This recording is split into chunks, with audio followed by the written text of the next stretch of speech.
Can you speak a little bit to that? Maybe start off with our existing form of collateral on a global scale and why that's failing, and then we can get into how Bitcoin may or does improve upon that. Yeah, absolutely. So, this is such a big topic, and it really is complex. I mean, I went to school to learn this, you're not going to get it overnight. You might need to listen a few times, but I'll do my best to simplify it for everybody. Let's just go to the banking crisis real quick to describe like collateral. So what we do is we save our money and we bring it to the bank. Right now, most people think that the bank just holds the money for you for when you need it. But that's not what happens legally. Legally, you are lending your money to the bank. That's why you're getting paid an interest rate. They don't just pay you an interest rate to try to make you a customer, or you're lending them your money. And then once you lend them your money, there are certain laws and there are certain capital ratios. There used to be a fractional reserve law. Ever since Corona, it doesn't exist anymore. There's zero reserve requirements. So banks can lend based on risk and risk alone. They don't even need our money to lend. But the reserve ratio requirements, according to Basel banking, makes the bank buy a certain amount of collateral. And that collateral is what backs our bank deposits. So let's say someone brings $100,000 to the bank. Well, the bank is going to go ahead and they're going to take $30,000-$40,000 and they're going to buy US Treasuries. And US Treasury is government issued debt. It can be issued as a note, a bill, or a bond. A bond is like 30 years expiration to maturity. A note is anywhere between greater than a year and up to 10 years is a note. And then a bill is less than 1 year. So you can have different maturation timeframes on this government debt. Now, typically banks will buy the shorter time frame, the bills or the notes, and they'll use it as collateral because the politicians have made it legal for them. They've used the law to define US Treasuries as pristine collateral that is a cash equivalent. So when they hold it on their balance sheet, they treat it as cash. It's a cash equivalent. And what it does is it represents the cash that you're lending to them, but only a certain ratio. Like I said, $30,000, $40,000. Now the other $60,000, $70,000 they take and they go do whatever they want with. Now, sure, they don't go to the casino and gamble it. But when you talk about the 1,500 trillion, the 1.5 quadrillion derivatives market where they do go, maybe it is fair to call it a casino.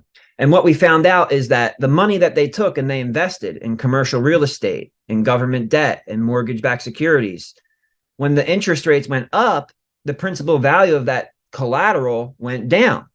And now there is what there is called a mismatch. The assets don't equal the liabilities. You deposited $100,000. There's supposed to be $30,000 in cash equivalent. Plus, you're supposed to have $70,000 somewhere within the system in one of these assets so that the assets you have completely and 100% equal the liability of the deposit. And what happened is when they invested in these collateral, it went down. So see, collateral is the backbone to the entire financial system. Our bank deposits, most of our debts, pretty much everything is backed by this idea of collateral or representative asset value on a balance sheet. Well, there's a problem with collateral. And the problem with today's collateral is that it's losing value. And it's not just losing principal value because interest rates are going up. Eventually, interest rates are going to go down, and that principal value will be driven back into the instrument. However, where it is losing value is through inflation. And inflation is the creation of new currency units that steal their purchasing power from the existing currency units, right? When they issue debt and new currency units are flooded into the system through government spending or through banks extending credit to consumers who then go and spend it, what happens is the purchasing power of those dollars are stealing from the rest of the existing dollars. And that's why prices go up. So in other words, supply can stay the same. Demand can stay the same. Well, you would expect price to stay the same, except you have to look at the other side of the currency pairing. It's not just the supply demand equilibrium that creates a price pressure. Remember, supply and demand are now the same. What's changed? What's changed is the amount of currency units in circulation. And as the amount of currency, as the supply of the currency units outpaces the demand for those currency units, the prices will go up automatically, even if there is no adjustment to supply and demand. So there's multiple factors that are affecting prices. And the collateral that backs this whole price discovery process is being devalued because the people who are in charge are abusing and misusing the system. Yeah, and this collateral is not just an American banking phenomenon, right? Like, I mean, this collateral is the collateral that's used on a global financial scale. Yeah, that's what's so alarming, is that it's not really about the dollar being the reserve currency. I mean, yes, it's great that the dollar is the reserve currency and that you can spend it anywhere. You know, hundreds of billions of dollars trade hands through consumers every single year. However, trillions and trillions of dollars worth of cash equivalent collateral switches hands between the biggest institutions that facilitate those micro transactions between the people. So the bigger picture is, it's not really the dollar is losing its reserve currency status. It's the fact that it's losing its reserve asset status. Countries around the world now, because of the level of dilution, I mean, let's just take an example right now. The 6-month treasury pays 5%, and the inflation numbers just came out. So they're 5%, even though the government inflation number, Yeah. it's safe to say it's double that. And I hate using their numbers because they're just fraudulent. But let's just use their numbers anyway. Well, if you're earning 5%, but the rate of inflation is 5%, that's a big old zero. That means the real rate of return is zero, because the factory that you want to build, or the house that you want to build, or the good or service that you want to produce and serve to your market, your demographic, it's going to cost you 5% more this time next year. So if you're only earning 5% and things cost 5% more, you haven't gained anything. Yeah, why are you lending it? That's not bad of a deal, really. But in real terms, what's happening is inflation is 10%, and the yield is 5%. So even though the government said 5%, if you go back and you use the same government definitions before they were manipulated, you'll get that 10% or even higher number. So really, it's just about removing the manipulations. It's not about removing the government from the equation just before they perform their manipulations. You go back and use that same valid government equation. Inflation is 10%. So if you're getting 5% and inflation is 10%, well, 5% minus 10% is negative 5%. That means if you try to save, or if you try to reserve your value in this treasury collateral, then this time next year, you're going to be able to buy 5% less goods and services. You're going to have 5% less wages for your employees. You're going to have everything is your purchasing power is going down by 5%. And in a business, you know, for a person, it's easy to sneak by, but in a business, margins sometimes are so tight that this creates huge problems. So the abuse of the system, and people are saying, well, what does he mean abuse? Abuse. Listen, when you expand the dollar supply 40% in 2 years, that's abuse. Now, look, it's a privilege for the United States to be the reserve currency of the world. Being the reserve currency, and more importantly, the reserve asset of the world, has allowed the United States to expand the supply of dollars without causing inflation. Well, how does that happen? Well, because as the global economy grows, the demand for dollars grows. So if the supply of dollars stayed the same and we didn't create any more dollars, but the demand went up, guess what happens to the price of the dollar? It will go up.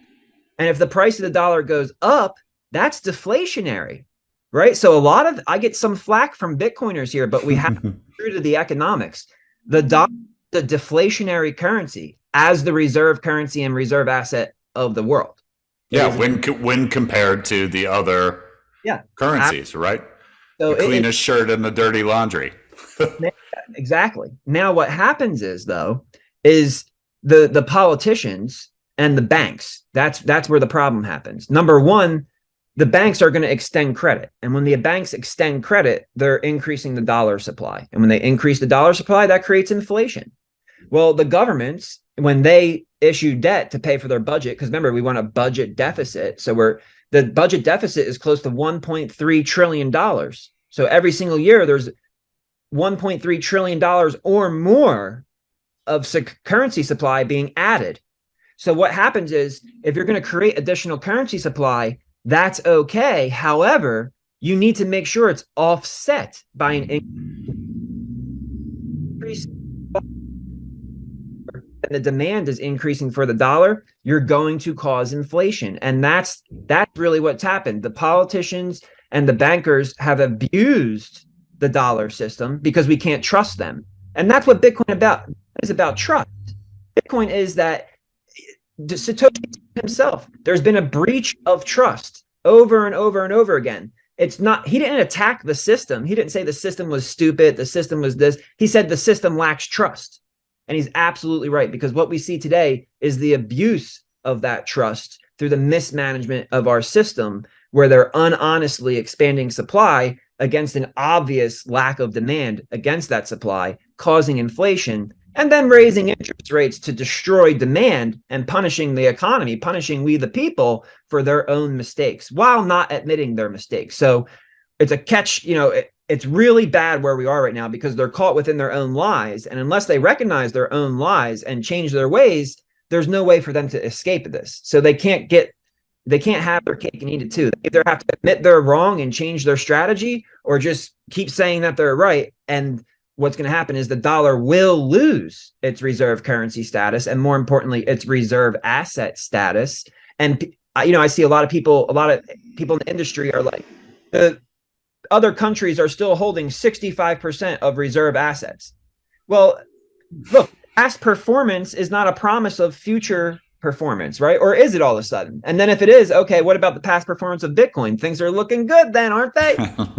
Either past performance is not indicative of future performance, or it is. Which one is it? Well, it's not indicative. So we can't look at the dollar dominating the reserve asset market and the collateral market, because if countries are coming out like India and China and Russia and other BRICS nations, and even other bigger countries that were allies like us, like Saudi Arabia, are openly talking about joining them, what happens is the base layer of demand, dollar treasury collateral, is going to go down. It's going to diminish. And the politicians are admitting they're not admitting they're wrong. The government is still running a budget deficit, so the supply is still going to go up. Yeah. And the dollar is going to go down. That's going to create positive price pressure. So you can see how collateral plays a really important role in kind of being the backbone to the entire system. And where Bitcoin comes in is it's a better collateral. It's a much better collateral. Gold was collateral, right? Dollars were derivative of gold. You could take those dollars and turn it in for gold. And when the dollar was backed by gold, it was a derivative of gold. Now it's a derivative of debt. It's not proof of yesterday's hard work. It's promise of tomorrow's production. And when they print all these dollars and pull all of that demand from the future into the now, what they're really doing is stealing from their future. They're stealing from our kids. And you can't build a sustainable economy on that. So the collateral, whether it's debt-based or equity-based, it really does make a big difference on the sustainability of the economy and the growth of the economy. And because we're building on a house of cards, it's why we keep going through these cycles more and more rapidly. They're getting faster and faster, and they'll continue to get faster and shorter, because we need a better collateral. Now, gold failed as collateral because you can't post $1 billion worth of gold as collateral and then settle with it with somebody across the world. If we're trading with India, or we're trading with Russia or China or Australia, sometimes it could cost more to transport the gold from one place to another than it did in the interest that you were borrowing against it. So gold didn't work. And that's when they had the idea to come up and make it legal that government debt would be a cash equivalent, and then therefore serve as a pristine collateral. And now where Bitcoin comes in, starting out as digital gold, absolutely, 21 million coins, we're not going to find anymore. Natural asset value, producer economics that backs gold and that ensures that gold remained so valuable for thousands of years is the same business process and producer economics that protects the value of Bitcoin. Is that, number one, unlike the paper treasury collateral, you can't expand Bitcoin. So it has the monetary properties of gold that we're looking for.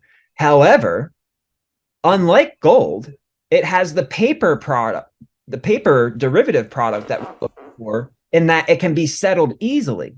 Because in 10 minutes, you can have a fast, cheap, secure settlement.